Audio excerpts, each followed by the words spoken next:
PME, innovation, export. En France, un salarié sur deux travaille dans une PME. Ces PME-PMI représentent 99% des entreprises françaises.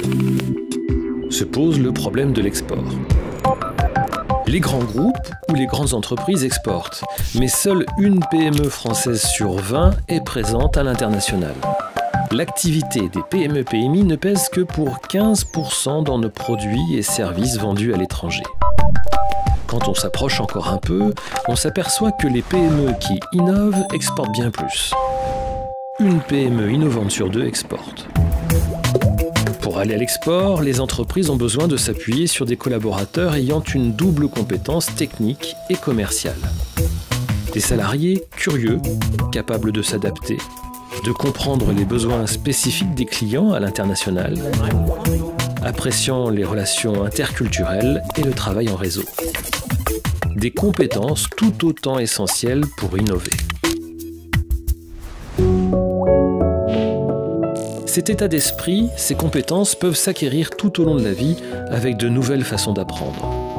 On assiste à une révolution de l'accès à la connaissance. Les apprenants ont développé de nouvelles pratiques.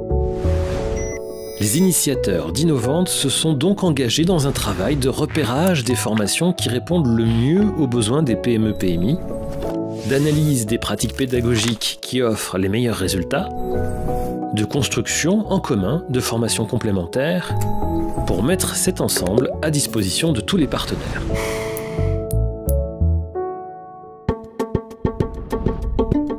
Première étape, l'échange partout sur le territoire avec des chefs d'entreprise de PME innovantes particulièrement actives à l'international. Deuxième étape, suite à ces entretiens, l'élaboration d'un référentiel de compétences, clé de voûte de la démarche. C'est à partir de ce référentiel, qui a été validé par les entreprises, que sont construites les formations s'appuyant sur des modules existants ou à créer. L'ensemble de l'offre de services d'Innovante est diffusé, mise à disposition des partenaires.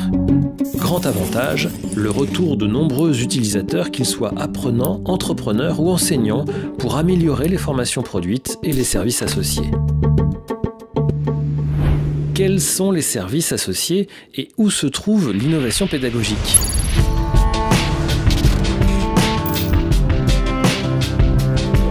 L'apprenant est mis au centre du dispositif, devient acteur de sa formation, il a accès à des connaissances en présentiel ou à distance, développe des compétences par de fréquentes mises en situation.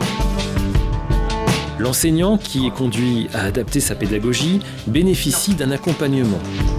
Épaulé par un ingénieur pédagogique au fait des technologies numériques et des outils disponibles, ensemble ils élaborent des scénarios d'apprentissage. Ils vont tous deux choisir les médias les plus appropriés, créer ou adapter des contenus en fonction du public concerné et des compétences à développer.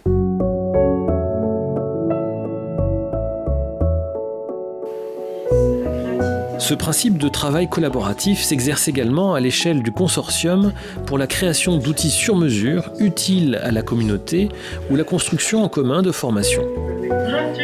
Ces initiatives menées au plan national sont testées, expérimentées et peuvent être déclinées au niveau de chaque territoire au bénéfice du développement économique des entreprises régionales.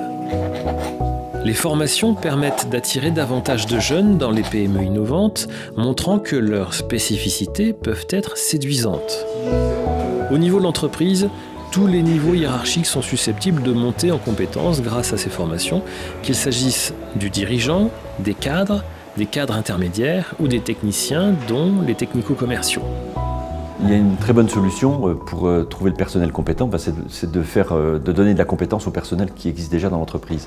L'export, ça peut toucher plusieurs personnes dans l'entreprise, parce que c'est vrai que quand on s'y met, il y a un responsable commercial de l'export, mais il y a aussi le soutien administratif. Il va bien falloir répondre de temps en temps à des clients étrangers, donc il faut qu'il y ait toute une chaîne quand même qui soit capable de répondre, soit techniquement, soit administrativement, soit comptablement à ces clients étrangers. Je me vois très bien travailler dans une petite entreprise pour la suite. J'ai eu l'opportunité de tester par l'apprentissage. Le fait d'être intégré dans une équipe plus familiale est très important pour moi, et également le fait de me sentir utile réellement pour le développement de l'entreprise. Je pense qu'aujourd'hui, il faut mettre une consigne stricte. Oui.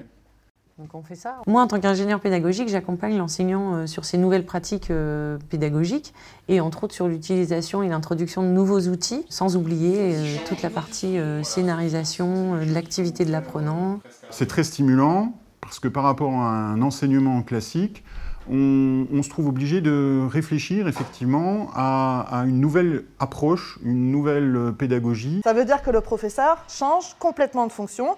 Maintenant, c'est un guide. Ça nous permet en fait de voir une autre manière de travailler, tout simplement à l'école. Et ça nous prépare aussi un petit peu à l'après, puisque ça nous permet aussi d'avoir des objectifs à réaliser.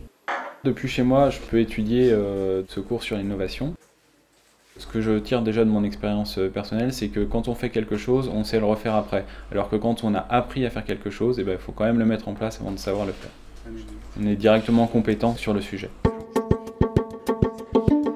Innovante a fait ses premiers pas grâce aux investissements d'avenir et poursuit son chemin avec toujours plus de partenaires.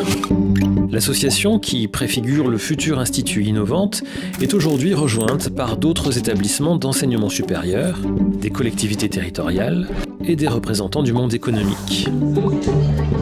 L'ambition d'Innovante est de généraliser ces bonnes pratiques dans tout l'enseignement supérieur, de créer une dynamique collaborative autour des enjeux d'innovation et d'export dans les PME-PMI, au service du développement économique de nos territoires et de l'emploi.